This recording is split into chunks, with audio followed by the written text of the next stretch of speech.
नमस्कार, मैं हूं विनोद कुमार शुक्ला। अड्डा पर आपका स्वागत है। उत्तर प्रदेश के मुख्यमंत्री योगी आदित्यनाथ ने आज आगरा में एक रैली को संबोधित करते करते हुए एक बहुत महत्वपूर्ण बात की, जिसकी काफ़ी चर्चा हो रही है। पूरे देश में चर्चा हो रही, विशेष रूप से उत्तर प्रदेश में। योगी आदित्यनाथ ने कहा कि हिंदू अगर बटेगा तो हिंदू कटेगा। मतलब ये कि अगर हिंदू बटेगा तो उसका डिस्ट्रक्शन होगा। और ये योगी आदित्यनाथ ने पहली बार कहा, लेकिन इसके पहले बहुत बार इस तरह की बातें होती ही रही हैं कि इस देश में जो डेमोक्रेसी है, इस देश का जो संविधान है, वो उसकी ताकत सिर्फ इसलिए है कि यहाँ पर हिंदू मेजॉरिटी है। और ये बहुत सारे लोग इस तरह की बात करते हैं। शहजाद पूनावाला ने भी अपने एक इंटरव्यू में, पॉडकास्ट वाले इंटरव्यू में, इस तरह की बात कही थी, मिलती जुलती बात कही थी। वो हिंदू भी नहीं है। खैर, अब ये योगी आदित्यनाथ को इस तरह की बात कहने की ज़रूरत अभी क्यों पड़ी? लोग इसको ये कह सकते हैं कि चूंकि 10 विधानसभा के चुनाव होने वाले हैं तो एक बार फिर हिंदू सेंटिमेंट को विपप किया जा सकता है। लेकिन योगी आदित्यनाथ हमेशा अपने इसी तरह की बातों के लिए जाने जाते हैं। कभी नरेंद्र मोदी को इस नाते याद किया जाता था कि वो अपनी उनकी हिंदू आइडेंटिटी है, उस आइडेंटिटी को लेकर के बहुत मुखर थे, और उनको कोई टोपी पहनाने की कोशिश किया तो उसको उन्होंने स्वीकार नहीं किया। वो उससे एक कदम आगे कह लीजिए, या 2 कदम आगे कह लीजिए, या 10 कदम आगे कह लीजिए, योगी आदित्यनाथ हैं जो स्पष्ट तौर पर ये कहते हैं कि मैं हिंदू हूँ, संत हूँ, मेरी अपनी जिम्मेदारियाँ हैं, मेरी अपने धर्म के प्रति जिम्मेदारियाँ हैं, मठ के प्रति जिम्मेदारियाँ हैं। मैं एक मुख्यमंत्री के तौर पर किसी के साथ अन्याय नहीं करूँगा, लेकिन उसका कदापि मतलब नहीं है कि मैं अपने धर्म के साथ या अपनी फेथ के साथ, अपने विश्वास के साथ कोई समझौता करूं, इसलिए मैं ईद नहीं मनाता। उन्होंने स्पष्ट तौर पर ये कहा। अब ये जो बातें मैं कह रहा हूं, इन बातों का और आज के उनके बातों का क्या लेना देना है? वो उन बातों का निश्चित तौर पर लेना देना है। कई बार बहुत सारी चीज़ें इशारे में कही और समझाने की कोशिश की जाती है, और ज़रूरी नहीं है कि हर चीज़ को एकदम उससे कहा जाए। भारत में बहुत दिनों से, विशेष रूप से ये मान के चलिए कि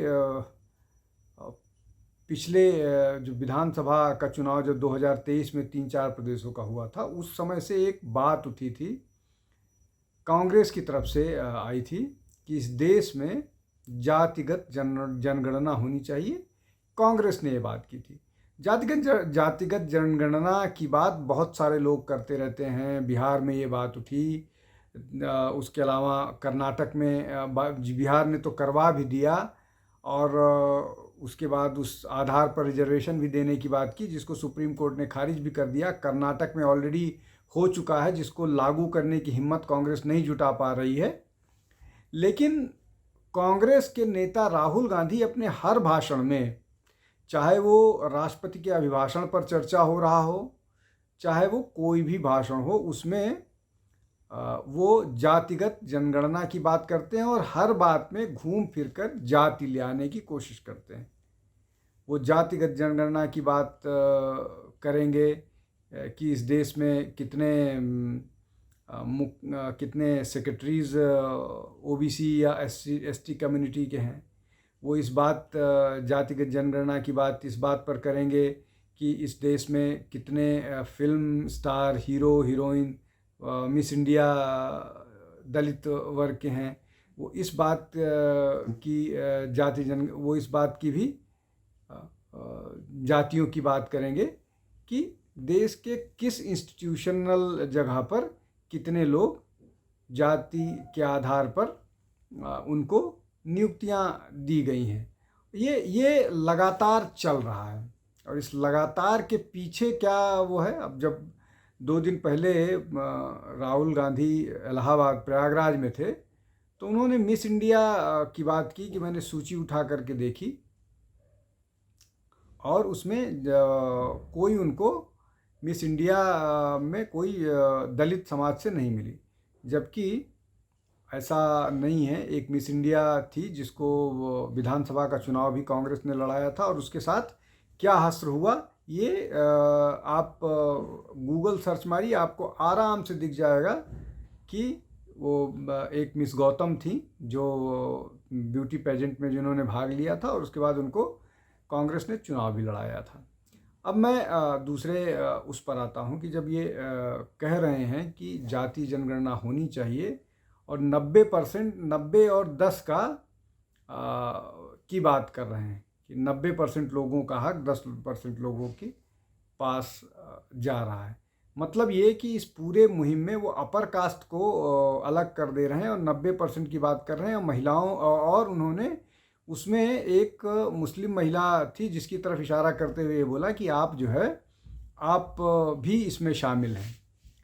मैं वहीं आता हूँ, मैं कुछ नाम गिनाना चाहता हूँ। क्या शाहरुख खान, सलमान खान,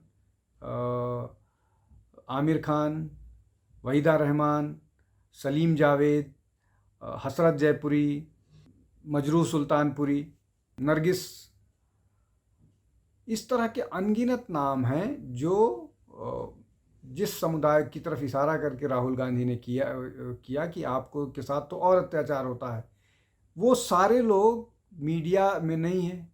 एमजे अकबर, स्टार के एक एडिटर हुआ करते थे, वो मुस्लिम थे। बहुत सारे, और पूरा एक उर्दू मीडियम उर्दू का अखबार है जिसके एडिटर वही होते हैं। हिंदी के अखबारों के एडिटर मुस्लिम हुआ करते थे। तो ये जो पूरा का पूरा नैरेटिव है, ये जो 90 और 10 का जो नैरेटिव चल रहा है राहुल गांधी का, वो सिर्फ हिंदू जो एकता है या हिंदू यूनिटी है, जिसने वोट करके भाजपा को 303 तक पहुंचाया था, उसको तोड़ने की कोशिश है। और 2024 के चुनाव में जाति के नाम पर उसको तोड़ा गया। कैसे तोड़ा गया? जब ये बोला गया कि भारत का जो संविधान है उसको भारत का संविधान न बोल करके ये बोला गया कि बाबा साहब का संविधान बदल दिया जाएगा। सबसे ज़्यादा संविधान बदलने का रिकॉर्ड कांग्रेस के पास है। उसके बाद दूसरा झूठ बोला गया कि रिजर्वेशन ख़त्म कर दिया जाएगा। अब रिजर्वेशन ख़त्म होने से सबसे ज़्यादा दलितों को, मतलब शेड्यूल कास्ट को, शेड्यूल ट्राइब्स को, ओबीसी में एमबीसी को इसमें वो हुआ, वो छटका, वो बीजेपी का जो वोट करना जिसने शुरू किया था वो छिटका। और ये सारी की सारी मुहिम योजनाबद्ध तरीके से चलाई गई थी और ये अब तक चलाई जा रही है। तो जब हिंदू वोटर्स को हिंदुओं के खिलाफ, मतलब ये कि अगर 14% मुस्लिम मतदाताओं को अलग करें, जिनको वो 90 में राहुल गांधी जोड़ रहे हैं, तो 75% जो हिंदू मतदाता है उसको 10 के खिलाफ खड़ा करने की योजना पर राहुल गांधी और उनका पूरा इकोसिस्टम काम कर रहा है। ये जो 14% है, ये तो बीजेपी के साथ या बाकी लोगों के साथ रहता ही नहीं है, ये तो कांग्रेस का ही है। इसके लिए कुछ करने की भी जरूरत नहीं है कांग्रेस को या समाजवादी पार्टी को या राष्ट्रीय लोक दल को। तो जब इस तरह का नैरेटिव, और इस नैरेटिव को ग्लोबल सपोर्ट भी मिलता है, इस नैरेटिव के लिए ग्लोबल सपोर्ट भी मिलता है, जब इस तरह की रिपोर्ट आएंगी कि वहाँ पर माइनॉरिटी की स्थिति खराब है, जबकि जब अमेरिका और ब्रिटेन माइनॉरिटी की स्थिति खराब होने की बात करते हैं, तब अमेरिका में ब्लैक्स के खिलाफ हिंसा हो रही होती है। ब्लैक्स को 3-4 अंग्रेज वाइट ऑफिशियल्स पैर के नीचे, घुटने के नीचे दबा करके कंट्रोल करने की कोशिश कर रहे होते हैं। और भी बहुत सारी घटनाएं, अनगिनत घटनाएं हैं जहां पर ब्लैक्स पर अमेरिका में अत्याचार की बात आती है। वहीं इससे ये नैरेटिव वो होता है कि जो है वो दलितों के साथ यहाँ पर अत्याचार किया जाता है, अत्याचार होता है। उसी नैरेटिव को राहुल गांधी डोमेस्टिकली वो करते हैं और उसको पैडल किया, उसको प्रोपगेट किया जाता है अमेरिका में या बाकी वेस्टर्न कंट्रीज़ में। उसको थोड़ी बहुत चाइना से भी सपोर्ट मिलता है, तो इसलिए कि चाइना का तो किसी भी तरह से सबको मालूम था कि इस सरकार को हटाने में या मोदी को ना आने देने में चाइना की भी भूमिका थी। हालांकि वो सफल नहीं हुई पूरी तरह से, पार्शियल उसको सफलता मिली। अब पूरी की पूरी कोशिश ये है कि इस तरह की स्थिति पैदा कर दी जाए, लगातार जो बात होती है कि जो बांग्लादेश में हुआ वो भारत में होगा। मतलब ये कि ये लगातार, और ये कोई फ्रिंज एलिमेंट्स नहीं कर रहे हैं, ये कांग्रेस के जो ऑफिशियल बहुत सारे उनके कार्यकर्ता हैं वो ये कहते हैं कि स्थितियां ऐसी हो गई हैं कि स्थितियां ऐसी बन जाएंगी, ये बना दी जाएंगी कि मोदी को छोड़ के जाना पड़ेगा, और बहुत सारे और उस तरह की बातें आती। लेकिन ये होगा कैसे?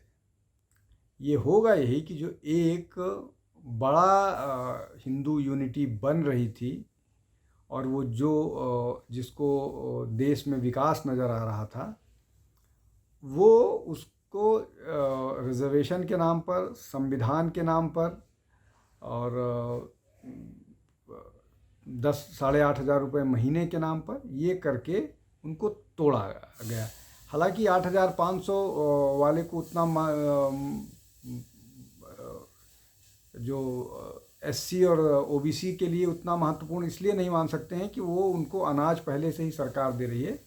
लेकिन जो ये संविधान बदल देने की बात है, जो बड़ा सेंटिमेंटल इशू है शेड्यूल कास्ट कम्युनिटी के लिए, वो निश्चित तौर पर प्रभावी हुआ है, उसने अपना प्रभाव दिखाया है। अब ये जो फ्रेगमेंटेशन ऑफ हिंदू सोसाइटी की कोशिश है, उसको कोहेसिव कैसे बनाएंगे? उसको कोहेसिव तभी बनाया जा सकता है जब कास्ट की बात ना करके हिंदू की बात की जाए। और ये पॉलिटिशियन के नाते, जैसे राहुल गांधी हिंदू सोसाइटी को फ्रैगमेंट करने की कोशिश कर रहे हैं, वैसे ही पॉलिटिशियन के तौर पर योगी आदित्यनाथ हिंदू सोसाइटी को कोहेसिव बनाने की कोशिश कर रहे हैं, जोड़ने की कोशिश कर रहे हैं। और ये जोड़ने की कोशिश न पहली बार है और न आखिरी बार है, ये लगातार चलेगा, ये लगातार करेंगे। वो जो राजनीति का वो है, 27 में विधानसभा के चुनाव होने हैं उत्तर प्रदेश में, और ये सारी गतिविधियां 27 के चुनाव तक और उसके बाद 29 तक जाएंगी। और योगी आदित्यनाथ इस मामले में एकदम अनअपोलोजेटिक हैं और वो बहुत मजबूती के साथ इन सब बातों को रखते हैं, करते हैं। उनकी इमेज जिस तरह की है बुलडोजर बाबा वाली, उसमें भी एक और मैं बात महत्वपूर्ण कर दूं, उसको लोग आलोचना करते रहें, लेकिन ऐसा नहीं है कि वो जहां पर बुलडोजर चलता है उस पर लोग अदालत नहीं जाते होंगे। बहुत सारी जगहों पर अदालत जा करके और बहुत सारी कोशिशें की गई। अब जो लखनऊ में अकबर नगर कॉलोनी में हुआ था, उसको लेकर के बहुत सारे लोग अदालत में गए और भी बहुत सारे लोगों पर आ गए, लेकिन वो पूरी योजना के तहत, योजना के उससे, और उसमें कोई पक्षपात नहीं करते हैं। उनका अपना खुद का स्टेटमेंट है कि मुख्यमंत्री के तौर पर मेरी ये जिम्मेदारी है कि 11 करोड़ जो उत्तर प्रदेश के लोग हैं उनमें किसी के साथ अन्याय नहीं हो, ना होने दूंगा मैं, लेकिन सबको सारी सुविधाएं मिलेंगी। लेकिन जो मेरा अपना विश्वास है, मैं उसको कॉम्प्रोमाइज़ नहीं करूंगा। तो ये बेसिकली जो एक अब तक की सेक्युलर घुट्टी थी कि आप हिंदुओं को गाली दीजिए और मुसलमानों के इफ्तारी में आप स्किल कैप लगा के खड़े जाइए, तभी आप सेक्युलर कंसीडर किए जाएंगे। जिसको न केवल मोदी ने डिनाई किया, योगी आदित्यनाथ भी उसको लगातार डिनाई करते हैं। वो टोपी पहनने के लिए तैयार नहीं है। तो ये पूरी की पूरी जो बात है वो सिर्फ और सिर्फ एक अपने हिंदू यूनिटी को स्थापित करने की कोशिश है, इसलिए कि ये सबको मालूम है कि पिछला चुनाव 2024 का किसी भी उस पर नहीं हुआ। वो सिर्फ विपक्ष के सारे लोग जो माइनॉरिटी वोटर्स हैं उनको बीजेपी को हराने के लिए वोट करने को प्रेरित किया, और पूरा का पूरा मुस्लिम वोटर जो था उसने बीजेपी को हराने के लिए वोट किया। तो अब बीजेपी के पास इसका पॉलिटिकल आंसर क्या है, ये सबको सोचना है, इसका क्या पॉलिटिकल आंसर होता है। आज के लिए बस इतना ही। बहुत बहुत धन्यवाद। आप हमारे चैनल पर आइए, जुड़िए, लाइक कीजिए, शेयर कीजिए, सब्सक्राइब कीजिए, बेल आइकन प्रेस कीजिए। नमस्कार।